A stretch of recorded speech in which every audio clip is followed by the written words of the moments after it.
Hi friends, ఈరోజు వీడియోలో నోట్లో ఇలా వేసుకుంటే అలా కరిగిపోయే బ్రెడ్ హల్వా ఎలా తయారు చేసుకోవాలో చూసేద్దాం. ఇక్కడ టెక్స్చర్ అండ్ కలర్ చూడండి, పర్ఫెక్ట్ రెసిపీ అనమాట. చూస్తుంటేనే నోరూరుతుంది కదా. మరి లేట్ చేయకుండా వీడియోలోకి వెళ్ళిపోదాం. ఇక్కడ బ్రెడ్ ముక్కలకు ఉన్నటువంటి బ్రౌన్ పార్ట్ సపరేట్ చేసి బ్రెడ్ని చిన్న చిన్న ముక్కలుగా ఇలా వీడియోలో చూపిస్తున్న విధంగా కట్ చేసుకుని ఆయిల్లో గోల్డెన్ బ్రౌన్ కలర్లోకి వచ్చేలాగా ఫ్రై చేసుకోవాలి. నేను బ్రెడ్ పీసెస్ ఫ్రై చేసిన వీడియో మిస్ అయిందండి. ఇప్పుడు పాకం కోసం పంచదారను తీసుకోవాలి.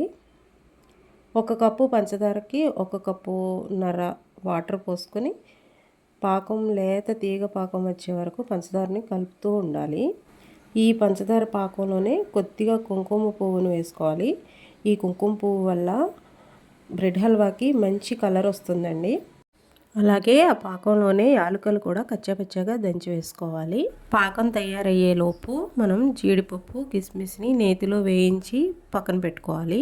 బ్రెడ్ హల్వాకి పాకం గులాబ్ జామ్ పాకం కన్నా కూడా కొంచెం తిగ్గా రావాలి. అలా అని మరి తీగ పాకం కూడా కాదు. ఇప్పుడు పాకం రెడీ అయిపోయింది.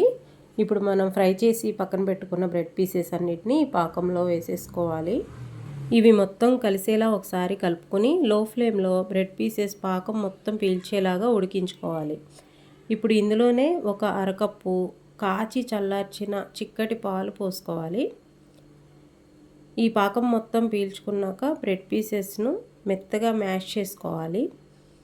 మెత్తగా అంటే మరీ మెత్తగా కూడా మ్యాష్ చేయని అవసరం లేదు. బ్రెడ్ హల్వాలో అక్కడక్కడ చిన్న చిన్న ముక్కలుగా బ్రెడ్ ముక్కలు తగులుతూ ఉంటేనే టేస్ట్ బాగుంటుంది. చివరిలో మనం వేయించి పెట్టుకున్న జీడిపప్పు కిస్మిస్ను కూడా కలుపుకొని ప్లేట్లోకి సర్వ్ చేసుకోవడమే. తప్పకుండా ట్రై చేయండి ఫ్రెండ్స్, టేస్ట్ అయితే చాలా బాగుంటుంది. వీడియో నచ్చితే ఒక లైక్ చేయండి ఫ్రెండ్స్. ఇంకా మన ఛానల్ ఎవరైనా సబ్స్క్రైబ్ చేయకపోతే సబ్స్క్రైబ్ చేసుకోండి. మళ్ళీ మరొక వీడియోలో కలుస్తాను. Thank you, bye bye.